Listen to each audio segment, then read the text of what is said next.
This episode is brought to you by Greenlight. Get this. Adults with financial literacy skills have 82% more wealth than those who don't. From swimming lessons to piano classes, us parents invest in so many things to enrich our kids' lives. But are we investing in their future financial success? With Greenlight, you can teach your kids financial literacy skills like earning, saving, and investing. And this investment costs less than that after-school treat. Start prioritizing their financial education and future today with a risk-free trial at greenlight.com/Spotify. Greenlight.com/Spotify. This is Rob Long with Martini Shot for The Ankler. First, an explanation on the background noise this week. Last week, I was in a train station in France, and this week, I'm in a cafe somewhere in Europe. Last week, a bunch of people made a special effort to let me know they really liked the extra layer of audio atmosphere, the little dollop of authenticity in the train station. So I thought, well, okay, for the next few weeks anyway, I won't worry about finding a quiet spot to record these. I'll just sit down somewhere and let it rip. If the audience likes it, keep doing it, is how it works in show business. I mean, obviously, audiences can be wrong, of course. You know what my favorite Star Wars movie is? An accomplished and intelligent person said to me recently as we were making polite chit-chat before a meeting got underway. It's the Phantom Menace. I just love that one. This meeting is over, is what I did not say in response, but boy, did I want to. There's a lot about contemporary politics and culture that's debatable, of course. We all have our own opinions and positions when it comes to things like taxes and Ukraine. But if there's one thing that brings us all together in an undivided polity, surely it's that this Star Wars movie with Jar Jar Binks and the pod race is really, really bad. The Phantom Menace is hated by all sides. To the progressive left, it's racist. To the Comic-Con nerds, it's unforgivably childish. To cinephiles, it's too reliant on fake-looking special effects. The terrible dialogue and the complicated plot manage to be both boring and offensive at the same time.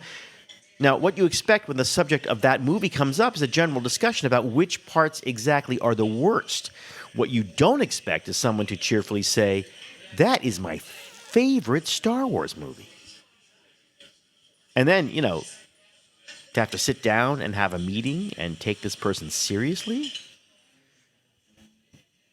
That's really the problem with audiences and of contemporary living in a nutshell, isn't it? There's always a person in your life who is intelligent and interesting, and this is the most important part, necessary for you to interact with, like a coworker or a colleague or, 80 million American moviegoers. And they like a politician who is loathsome, or they enjoy a movie that's awful, or maybe they like goat cheese, which everybody knows is the lowest of the cheeses. Somehow, we all have to learn, as the young people say, not to yuck someone else's yum. Especially when you want something from that someone else. All right, well, anyway, back to the meeting. As I sat down, I tried to focus on the point of the meeting that was about to begin, and that made me face a series of choices. I mean, I could wipe that moment from my memory. Never happened, but we know that never really works. It would be like one of those movies where a person is talking and talking, but all you can hear is the echoing thoughts of the person who is supposed to be listening. What is he saying? How can he like that movie? And that really wasn't an option anyway, because this was one of those meetings where I was the one who was asking for something. I really hate those meetings. Instead of being the one being asked, the one with all of the leverage. I really love those meetings.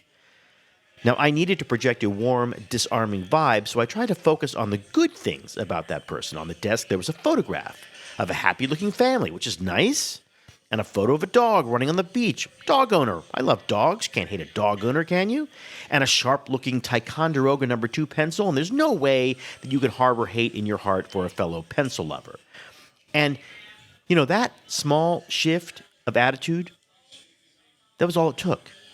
I mean, I didn't forget about the Phantom Menace scandal, of course, but I did manage to put it all into context. What did it matter when you get right down to it if this person has an incorrect opinion about a certain movie? What matters in life is that we're having a meeting in which I'm trying to get this person to see things my way.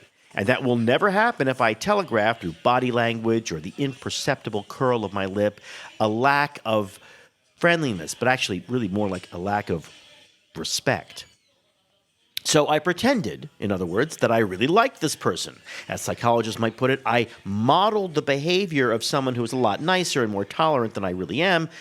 And the only reason I did that is because I wanted something I mean, I know it would be better if I really was the kind of person who doesn't judge other people's likes and dislikes. I mean, it would be much better if this person didn't have terrible taste in movies in the first place. But life, I've discovered, makes it nearly impossible to surround yourself with only right-thinking people. Eventually, somebody slips into your circle who is wrong about everything sometimes. And that's when it helps to be able to see that person as a good person, to open your heart up a bit. At least until, the meeting is over and you get what you came for. And also, I thought of this. One of the fun parts of long plane flights is that there are always lots of movies to watch. So on a recent flight, I watched 2. I watched a movie called The Monuments Men, which was directed and starring George Clooney, which someone told me once, I guess, when it came out. It was boring, so I didn't see it. But in fact, it's fine. It's good. It's absorbing. Good cast, untold story, etc., etc. But the pace is slow and the story meanders, said someone, which I guess is true, but I don't know. I liked it. And you can tell I liked it because my voice just got high up there, And that only happens when you're lying, like if you say, I don't even know who that is, or when you're emphatically telling the truth, like, I liked it. And the second movie I saw was, of course, The Phantom Menace. And that's just a terrible movie. I'm sorry. I'm really sorry. But it is just awful. But, again, that's me. There was a big, satisfied audience for it. Bigger and more satisfied, I think, than a lot of us, or me anyway, realized. Because we were too busy, hating it. But that contempt can evolve imperceptibly into contempt for the audience that enjoyed it. And that is a very bad road to go down if you're in the audience business.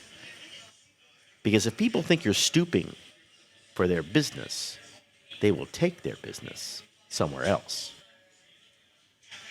TikTok has about 1.5 billion monthly active users, and YouTube has about 2.5.